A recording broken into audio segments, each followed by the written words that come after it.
So I said last week I'm going to introduce you to a couple that I'm going to talk about a lot during this series. So this is John Gottman again. I was actually able to read more. John Gottman and his team of researchers, they are considered some of the foremost experts on marriage and family issues in the country today. I told you last week, at their research lab in Seattle, they can predict within 10 minutes of listening to a couple if they're going to make it with a 90% documented accuracy rate. That's all I need, 10 minutes. 10 minutes. And they can predict within 90% accuracy rate, documented, whether or not that couple's going to make it. So originally, John Gottman and his partner were just researchers. That's all they did. They just wanted to research what made a happy marriage versus what made a terrible marriage. They called them masters and disasters. And I showed you last week what they do is they hook these couples up to machines and they track everything. They track their blood pressure. They track how much sweat it happens in their palms. They track how much movement, nervous movement, jittering, things like that, and they have cameras on them at all time. At all times, they're recording everything. And then they would recontact these couples after 3 years and track, did you make it? How's it going? And then they started noticing patterns. And originally, like I said, they were just researchers. They wanted to know what were the things that made marriages work, and what were the things that caused marriages to fall apart. They just wanted to know that. And they had no intention of actually trying to help these couples. They just wanted to know the research until John Gottman married Julie Gottman. Julie was a marriage therapist. She was a family therapist. And so she saw this research going on. She's like, we got to help these couples. And he said, that's not what I want to do. I just want to research. And so he said, we compromised and we started helping couples. So he said in one of his videos, just like later in life, she wanted a dog, I didn't want a dog, so we compromised and got a dog. So, right? So, okay. So it's interesting because Julie's perspective really drove the change in the organization from not just being about research, but also being about actually prevention and how can we help and restore these things. And so, as I told you last week, as they were watching it, they said it's very predictable whether the relationship, I mean, that's how you can predict, you can watch it for 10 minutes. It's because they're predictable things that either show the relationship's going to be fine or going to die. And he talked about this. He said there are corrosive things in relationships.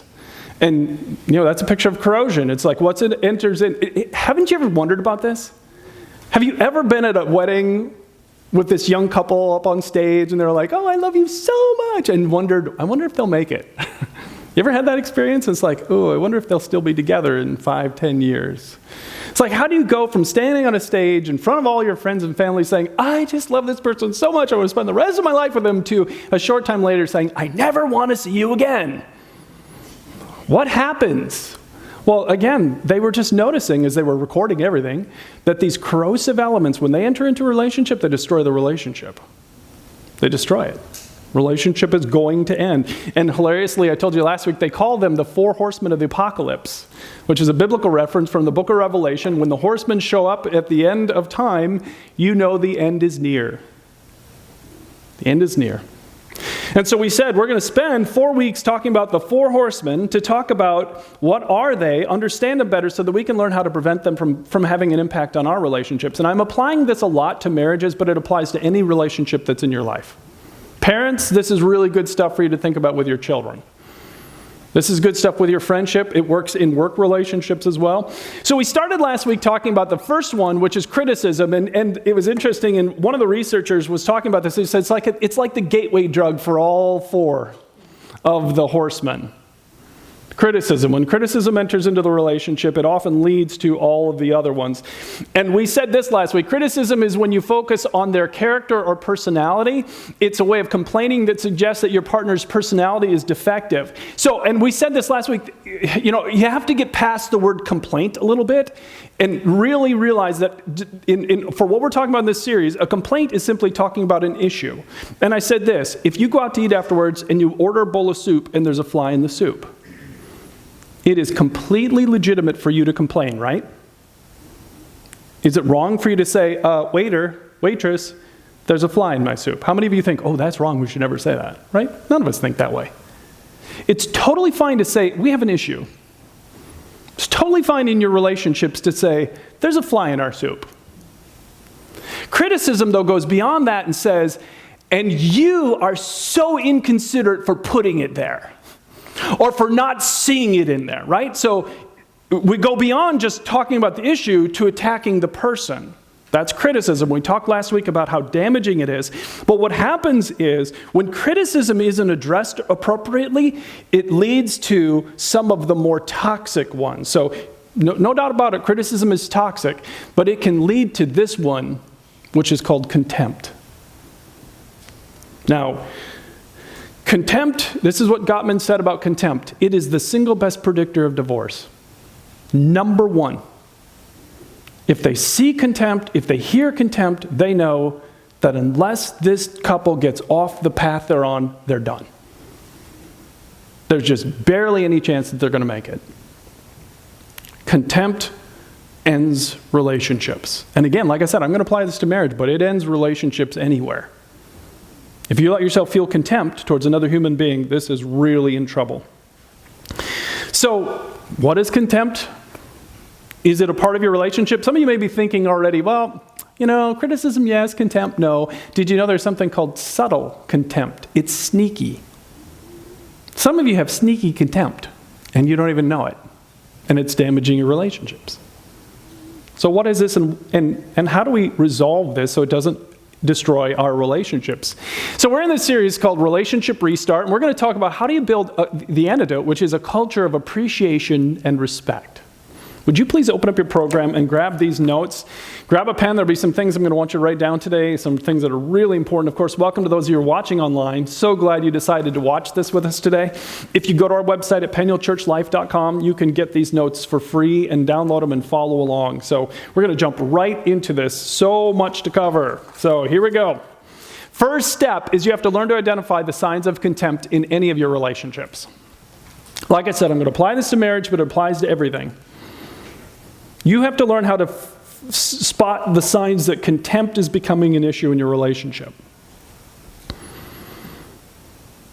I read about a young couple named Kevin and Claire. They've been married 5 years. Things were not going well. Many of you have probably heard in some point in your lifetime, you know what the number one conflict source in relationships is, right? Number one, money. Always number one. Money. So they were having the typical fight about money. He was a spender, she was a saver. And she said to him, "You're so careless with money. You never think about our future goals. You are so selfish." Okay? Classic sounding argument in homes all across America. And notice, there's a fly in the soup, right? There's a fly in the soup. They don't agree about how to handle money, but she turns it into criticism when she attacks him personally. The criticism is that last sentence, "You are so selfish." You're so selfish. So that's criticism. Remember what I said? Criticism often leads to the other ones. Look at his response. Here's his response. "Shut your big mouth. You're such a skinflint. I don't know why I bother with you. You're such a waste of space." I wish I could tell you this was fictional. But all of you have probably at some point in your life either received a sentence, heard something like this, or you've watched other people in relationships say things like this to each other. It's contempt. So what is contempt? Again, criticism attacks the person, but contempt is when you want to insult or harm them. So you are really, it's any, and this is on your notes, any verbal or nonverbal behavior that indicates that you are better than your partner. Better than is the key phrase. Any of you ever watch any TV show with this man? You ever see Simon Cowell on any of the singing shows, right? You can see contempt. Better than. So it's an escalation of criticism. Hey, we got a fly in the soup, and you are so inconsiderate for putting it there. Right? That's criticism. And then contempt takes us a step further and says, "I don't even know why I put up with you. You are such an awful person." Right? Now I'm better than you. It's an escalation beyond criticism, and it is toxic. Here's some contempt. By the way, it's interesting. The face of contempt is universal. You can find contempt in every nation on the planet. That's what this little summary is saying. Anywhere you go, every society around the planet has a face of contempt. You can see it and you can hear it, like mockery. Ever have someone make fun of you? And that's usually what they do. Like they mock how you say something. That's contempt. Ever have someone use a lot of sarcasm in the relationship? That's contempt. Sarcasm is contempt. Ridicule what you believe. How stupid are you to believe that? How dumb is it that you believe that? Ever have anyone call you names? Name calling. Once you get to name calling, you're really into contempt. Ever have anyone roll their eyes at you? Ever have anyone roll their eyes at you and not know they're rolling their eyes at you? Right? You ever call that out? It's like, stop rolling your eyes at me. And what do they say? I'm not rolling my eyes at you. They're not even aware of it. Right? That's contempt. It's just an automatic reaction. Right? Scoffing. You ever have someone do this? Sure you will. Sure you will. Mm-hmm. Yeah, I'll believe that when I see it. That's contempt. Disrespect, either words we say or things that we do. There's so many ways. And the interesting thing about, here are some examples of contempt. I really hate people like you. It's a wonder you've survived this long, probably thanks to me. Okay? Remember the idea of contempt? I'm better than you. You are below me. Yeah, right, you idiot. He looks at me with these smug eyes that say, you can talk all you want. I don't care. It's so condescending. And it's really important that you understand from this that contempt is not just what you say. You literally can see contempt in body language and facial expressions. And sometimes people try and hide behind that. They're like, well, I didn't say anything. Okay. Right? It's like, yep, you sure didn't, but your eyes said a lot. Or that corner of your mouth, or that expression, right? This really is important, because sometimes we try and say, time out, I didn't say anything, like our words are the only way we communicate. Most significant percentage of all our communication is body language. And you are communicating contempt even without saying the words. And it's critical that we not let ourselves off the hook because we didn't open our mouth and say the words that are written all over our face. Don't start your drama again. Some of you heard phrases like that at some point in your life. It's like, oh, it's contempt.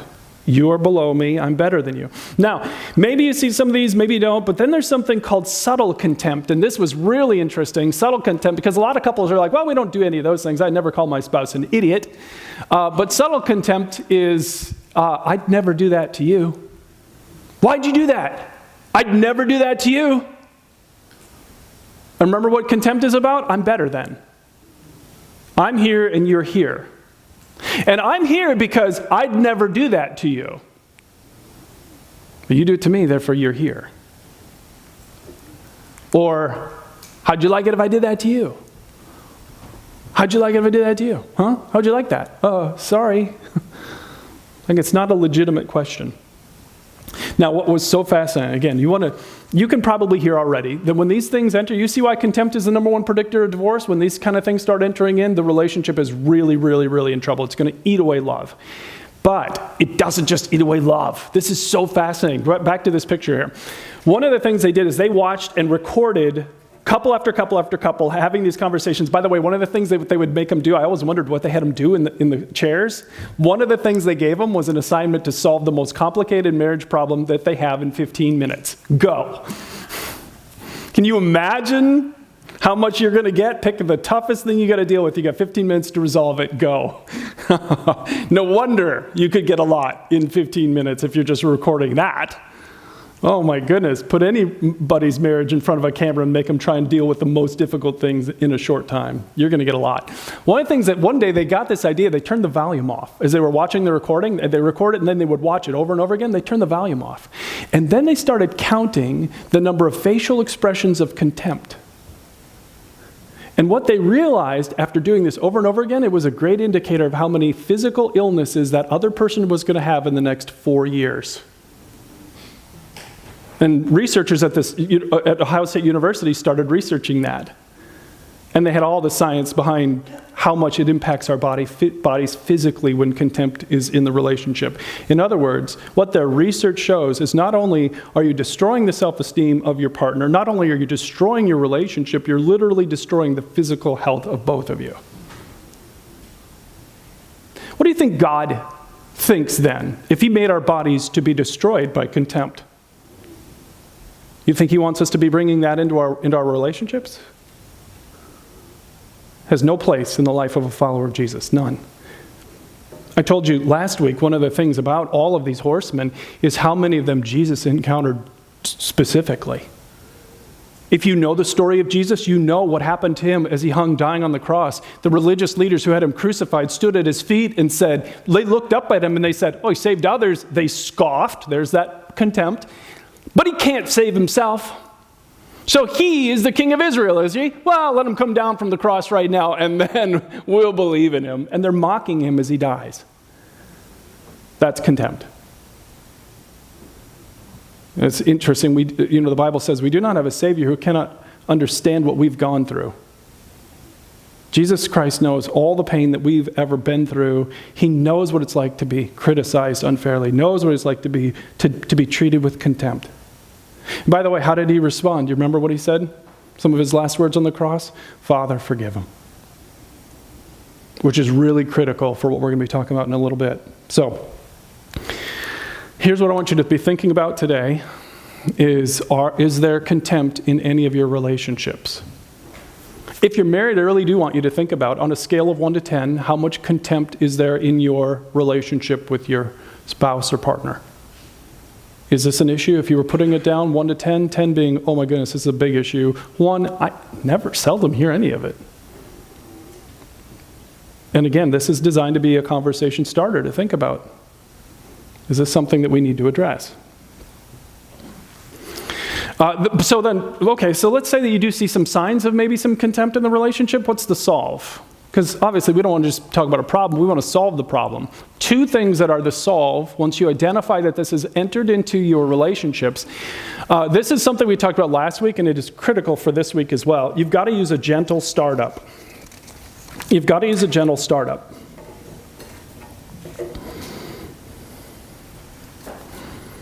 I told you last week that one of the character qualities that God himself wants to create in me and all of us is this fruit of gentleness. It's literally the word he uses in the New Testament. I want to create it like fruit.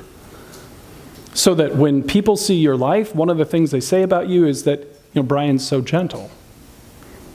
Gentle in the way he deals with people that he disagrees with, gentle in the way that he treats his family, gentle. It's one of the character qualities that God wants to see more of in my life and your life. And it is essential when it comes to treating and interacting with our family members. There's a great verse in 1 Peter chapter 3. I know I have the reference wrong. It says 15. It's actually verse 16. Where Peter's writing to the church and he says, here's how I want you to deal with people who don't believe in God. He said this. He said, I want you to always be ready to answer them. And it said, but I want you to do this in a gentle and respectful way. Now, it's the second verse on there. If you have your pen, would you underline those 2 words that I've highlighted in yellow? I want you to answer them gently, and I want you to answer them respectfully. And this is how you're supposed to treat people who are not a part of the faith. By the way, wouldn't that be amazing if Christians in America were just doing that? Is that what Christians are known for? If you disagree with a Christian, is it going to be gentle? Is it going to be respectful? I wish I could tell you that Christians were living this out, right? But so much of the damage that's being done to Christianity today is Christians who are harsh and disrespectful. This is not how we're supposed to be living. That's how we're supposed to be living, with gentleness and respect. Even when we disagree, we never treat them disrespectfully. But how much more important in the priority relationships of our lives, like our family, should gentleness and respect be present? This is how we're supposed to treat outsiders, people who don't even believe in Jesus. How much more critical is it for us to treat the people that are part of our family this way? So one of the things that I found, I learned so much, just so you know, I learned so much as I was prepping this week about this whole subject. One of the things that I learned is, if you have someone in your life who treats you with contempt, what's easy to do is to label them as just a mean person, an evil person, a wicked person, especially if it's happening in your marriage. It's like, ugh, they're just a bad person. One of the interesting things I learned was what they learned in their research is, and I want you to write this down, it's on your notes, contempt is a sign of desperation. That's not what I ever would have thought. I never knew this until I started reading this. It's a sign of desperation. And I read this quote, and I put it on the back of your notes because I thought it was so profound. Look at this. Underneath contempt is a desire, need, or want. Relationships become contemptuous when these needs are not met over time. Some of you, that is one of the most painful things you've read in a long time, because you understand what that means. You have a need. You've come to your spouse or your parents or your friend for this need again and again and again, and they either don't get the need or they don't care about the need. And so what happens? Does the need evaporate? Does it go away? No, it's still there. And so what do? We ratchet out of requests into criticism. And then what happens when criticism doesn't work? We go to contempt. You are bad because you don't care about my needs. I care about yours, but you don't care about mine. I'm above you, you're below me. That was such a profound statement when I read that. It turns easily into contempt. So what we said last week is you got to learn how to do this gentle startup, right? We need to treat each other gently and respectfully, especially in our marriage relationships. And here's what they said. People doing contempt usually think that they're expressing their emotions.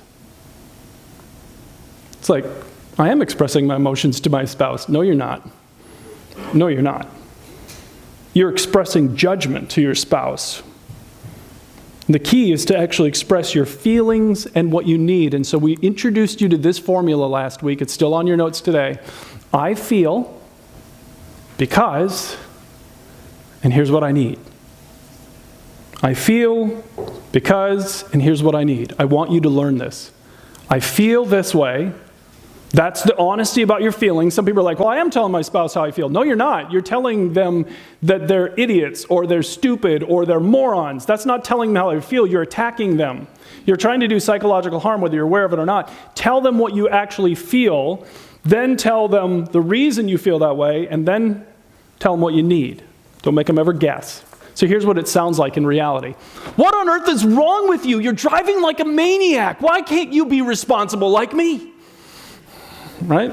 So, all wrong. You get that?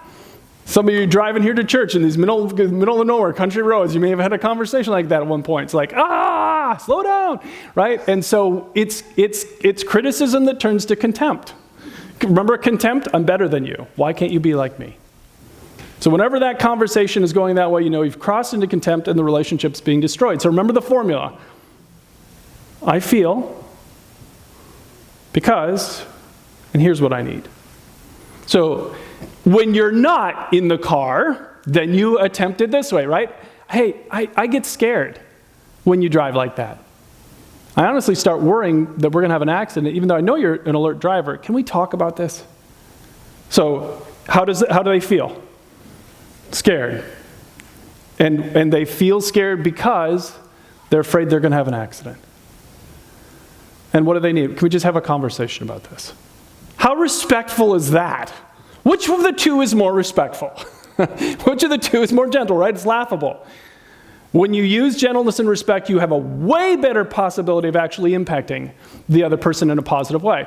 How about this one? Only thoughtless people are late. Not that you're ever going to change. Oh boy, oh boy. Okay, you hear the contempt in that? We got an issue. There's a fly in the soup, right? And they attack the person and go right to contempt. So how could we address this differently? Hey, I'm feeling irritable because you're late, and that means we're going to be late. I don't need you to be perfect, but this is really hard for me. Could we talk about how we could do this better in the future? And irritable is, my word. It could be I feel disappointed. It could be I feel, and isn't it true in all relationships, there's almost always one that's ahead of time, one person who considers on time 15 minutes early, and one person who considers on time 15 minutes late, right? So this is like a constant relationship rub. But how you handle it matters, right? I feel disappointed. I feel upset. I feel sad. Because now we're going to be late. I don't like being late. So can we talk about this? I'm coming up with some new strategies, whatever this is. How do we do this? Again, gentleness and respect. This is how you can make it. Your reckless and irresponsible spending, once again, max out our credit cards. You are out of control, and all you think of is yourself. And that's criticism, but look at this last sentence. What do you ever do to help this family? That's contempt. You are less than me. And see how these flow together? Criticism naturally becomes contempt over time. When the need is ignored over time, it turns into contempt. So how could you handle this differently? What's our formula? I feel because I need. I'm feeling frustrated about our finances because of how little we save each month. So there's the because. Could we have a conversation and maybe come to some agreement about a monthly budget and savings goal? How gentle and respectful is that?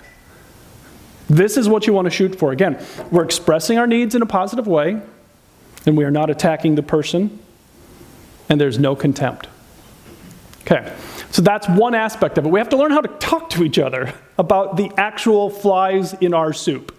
Because every relationship you're in has flies in the soup. Every single one. Because you're dealing only with human beings. And so they put flies in the soup, sometimes on purpose, sometimes on accident, and you have to have the ability to say, hey, I feel, and it's because of this, so I need this. Can we talk about this? Gentleness and respect. So we use that gentle startup, just like the Bible would say. We do this in a gentle and respectful way. Is that how you handle issues in your relationship, by the way? Is that sentence right there the quality of your conversations over disagreements?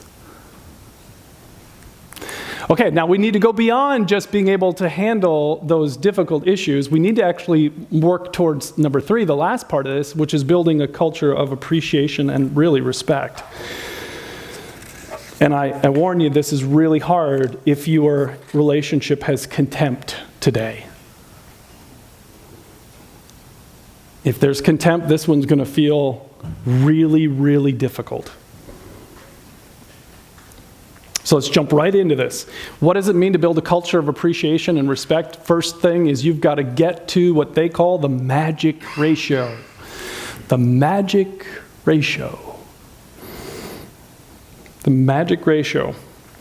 So again, they watch for 40 years couples who do it great and have great marriages. They call them masters. And then they watch couples who do it bad and don't make it 4 years, and they call them disasters. And they notice patterns. In healthy and great relationships, there is a ratio that you have to get to be in the master category. And the ratio that they discovered is this, Gottman's rule, 5-to-1. It doesn't matter what relationship you're talking about. Marriage relationship, parenting relationship, friendship, work relationship that's thriving. It has to have 5 positive interactions for every 1 negative. 5 positive interactions for every 1 negative. And they talk about it, just like one of my other favorite marriage authors, Dr. Willard Harley, talked about it. He said, every human being it's like they have a bank account inside of them. And you're always either making deposits or making withdrawals. Always. And if you make a lot of deposits, they're going to feel loved. And if you make a lot of withdrawals, they're not going to feel loved. And so think of it like this, like it's an actual account, like they have an account inside of them. And so think of it this way, 5-to-1 is true. So let's say every day you put $5 in your account for this other person and you take 1 out. After a couple of weeks, you going to be good? You ever going to have a problem with if you're putting 5 in and only taking 1 out? Never. It's always going to have stuff in there. In unhealthy relationships, and this surprised me, the ratio of unhealthy relationships is 1-to-1. Now I thought it would be like heavy on like 5-to-1 negative. Oh no. Just getting to even guarantees that your relationship is a disaster. And think about it from an account term. You put $1 in and you take $1 out every day. You going to be okay if an emergency comes up? Right? It doesn't work financially. Why would we think it works and I just always assumed it did. I'd be like, well, if you get to even, that's okay, right? Nope, you won't be okay.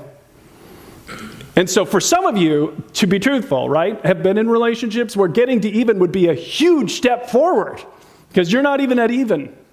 It'd be a gigantic step just to get to even because it's not 1-to-1. But healthy, thriving relationships actually go beyond and they get to 5-to-1. So here's the key on this one. I've got to move my interactions with my spouse or anyone I want to change a relationship with to 5-to-1 positive to negative. So again, if you're married, I really want you to think about what's your ratio today? What's your ratio? And don't let your spouse or partner see your guess. Write down what you think it is, and then have them tell you what they think you put down. And see how accurate your guesses are for each other. How accurate is it? How close are you to this ratio?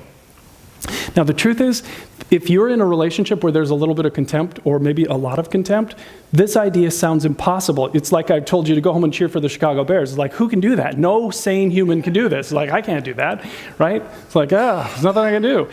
So here's what has to happen in order for you to get to this ratio. You've got to start scanning for what is right in your partner, not what is wrong. You got to start scanning for what's right in the relationship, not what's wrong. And again, this is where I learned so much here prepping this week. This was so fascinating. The Gottman said, couples really aren't that complicated, which made me laugh. Couples really aren't that complicated. He said, disasters typically approach an issue. Hey, there's a fly in the soup. They basically start off saying, I've been watching you. As far as I can tell, I'm pretty much perfect. But you're defective. And, well, we're just not going to have a happy marriage until you get therapy and change your personality. And so he said that's how they kind of communicate. Now, whether they intend to communicate that way or not, that's how they come across. And have you noticed in every relationship, and do not respond to this, okay? This is an internal question only, okay? So in every relationship, doesn't it seem like there's always one that's a little bit more critical than the other one? Okay? If you think about your relationships that you're in, think about if you're married, think about who's the more critical of the two? There's always one, right? Doesn't it seem like that? I've never seen an even draw. It's like there's always one that's a little more critical. And this is where I learned a ton about the critic. Gottman's put it this way. They said, here's what they learned in their research. The critic walks into a room, and they're feeling irritable, and so what they do is they start scanning their environment to say, who's making me feel bad? And their eyes land on you, and they're like, you. I'm feeling irritable, and it's your fault. And they start listing all the things you're doing that's wrong, that are making them feel bad. And then they said this hilariously. They said, and here's what the critic wants from their spouse. They want them to whip out a pad of paper and a pen and start writing everything down. It's like, oh, okay, I don't pull my weight around the house. Oh, what else? Oh, I haven't asked you out on a date. Okay, what else? Oh, I don't keep my promises, and you don't like the tone of my voice. This is so helpful. You're so insightful. Hey, can we get together next Tuesday and you can continue telling me everything that's wrong with me? Thank you, right? That's what they expect. Is that what they get? They don't get that, do they? The critic comes in and criticizes, and it's your fault. And they point out, and all of you, I think, know this. The person who's more critical in the relationship, typically what's going on is they're highly critical internally first before they're externally critical. If we could get into their mind, we would hear them saying awful things to themselves all the time. Oh, you're a sham. Somebody's going to find out how bad you are at your job, and they're just going to fire you. You're not real good at anything. Oh, how could anyone love you? So there's this internal negative wiring that goes on, which, again, has to be addressed because it flows out into the relationships. We let the internal voice become our external voice, and we start scanning for what's wrong instead of what's right. And so we have to make a change on this. Here's what I want you to think about. I've got a whole bunch of questions on the back of your notes, but to simplify it, I want you to think about this. What do you appreciate about your spouse? What are you thankful for about them? What do you admire about them? What are you grateful for?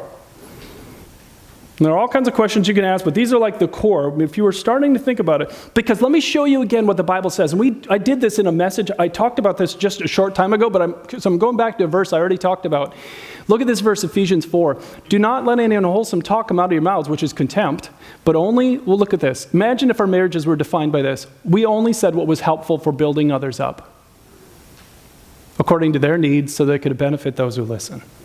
Imagine how our relationships would change if they were characterized by that instead of contempt. So, how easy is it for you to make a long, long list of all the things about your spouse or partner that you like or appreciate?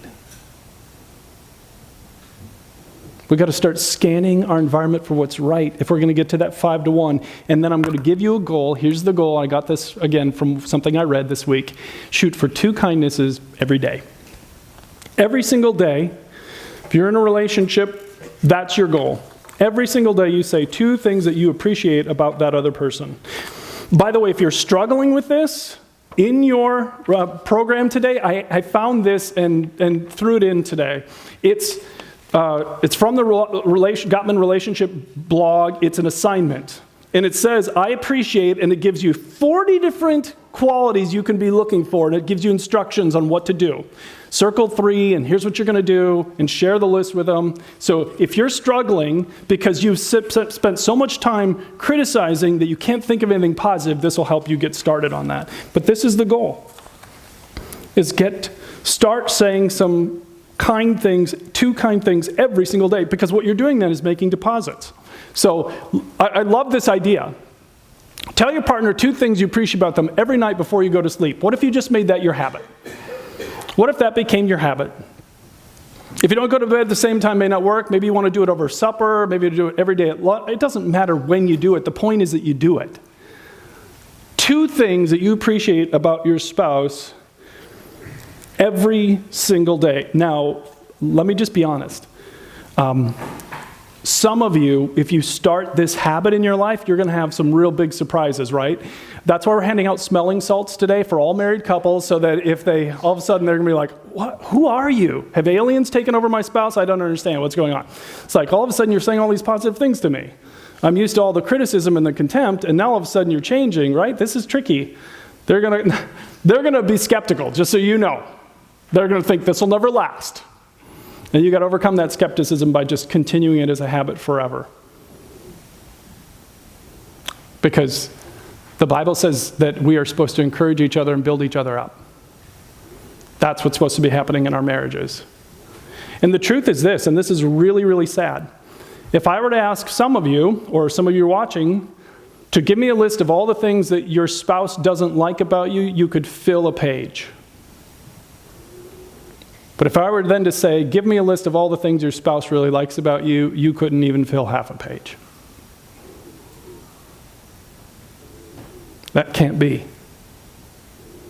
That can't be, and we live out that verse. We have to move toward creating a culture of respect and admiration and appreciation. So, some possible next steps for all of us. Think about this. Is contempt present in your relationships? Maybe it's that subtle contempt that we talked about earlier. On a scale of 1 to 10, how much of an issue is this? Maybe it's minimal. Maybe it's not very often. I want you to hear this, by the way. Even the masters occasionally slip up and show contempt in the relationship. That's what I read. But he said what they do then is when they become aware of it, they quickly repair it. So it's not that you have to be perfect. You'll make mistakes once in a while, but you repair it quickly. I'm sorry, I've crossed the line. It was wrong. Remember our formula? I feel because, and here's what I need. And we're just going to keep it in that. Do you believe gentleness and respect can actually change your spouse? Isn't it interesting how much of the focus in the New Testament, I show you so few verses about this, how the Bible actually commands us to always be humble and gentle, always. It's a command. Do you think God might know what he's talking about if he's commanding us to do it? But this is really powerful. Because of those of you who've chosen criticism and contempt, is it working? Is the marriage just getting so much better the more you criticize them? The more contempt you show, the transformation is amazing. Right? Not quite happening, is it? Maybe when God asks us to do something, it's because he knows what's best for us. And how careful are you with your words when there's a fly in the soup? And that's really the tricky time, isn't it? You just got dinged by them. How careful are you to make sure you're doing it the right way? Hey, I feel a little hurt by what just happened there because of this. Here's what I need. Can we start over? Or could you own how much that just hurt me? Whatever it is. I feel because I need. And we're going to do it gently and respectfully. Let me have you bow your heads. You know, again, every single week we end with talking about Jesus. Every single week. He knows exactly what it's like to be unfairly criticized and incredibly treated with contempt. And again, we always emphasize the reason why Jesus came, he didn't have to leave heaven. He was in heaven, God the Son, seated next to his Father, no problems. And he voluntarily stepped into this messed up, broken, and flawed world. He voluntarily stepped into it knowing that he would not just deal with unfair criticism and harsh contempt in a world where he was just bringing love. He would also eventually have these people who hated him so much pay for his execution, betray him, have the Romans nail him to a cross of wood and be lifted up to die in front of all the people, scorned and mocked. And the Bible says it was all part of his plan. Because there's no way you and I could be made right with God. No way. We have done things that are wrong. The truth is, I've been disrespectful of others in my lifetime. So have you. I've said things that I really regret. I've hurt others. And every single time I hurt another human, I hurt God because they're created in his image. And so Jesus came and he took my place on that cross. He took our place. And then he died, paying for our debt, and then rose again so that any human being who will turn to him at any time in their life can receive his forgiveness and be changed by a real and living God. Maybe this is the next step for you. So let Jesus Christ give you this incredible gift of forgiveness. You can have it today with your head bowed. You can say, Jesus, I'm turning to you. I've hurt others in my life way too many times to even think about or count. But I've heard that you paid my price on that cross so that I could be forgiven. So please forgive me today. Come take up your home inside of me. In Jesus' name, amen. As we finish up today, can I ask you all just to grab this little card out of your program? I know I ask you to do it every week. Just if you're a regular attender, just put your name down. But some of you may have just prayed that prayer. Let us know that you've asked Jesus to forgive you. And we'll send you some follow-up material in the mail. It's just a gift from the church. If you're watching online and you've made this decision, you're welcome to just send us an email. Let us know about that. We will send you some information in the mail just as a way to start growing. If this is something, if you have prayer requests, things you want us to pray about, there's a spot you can put it down and then just drop it in one of the 2 offering boxes back on the back walls where you came in. Thanks so much for coming. We hope to see you again as we continue this series next week.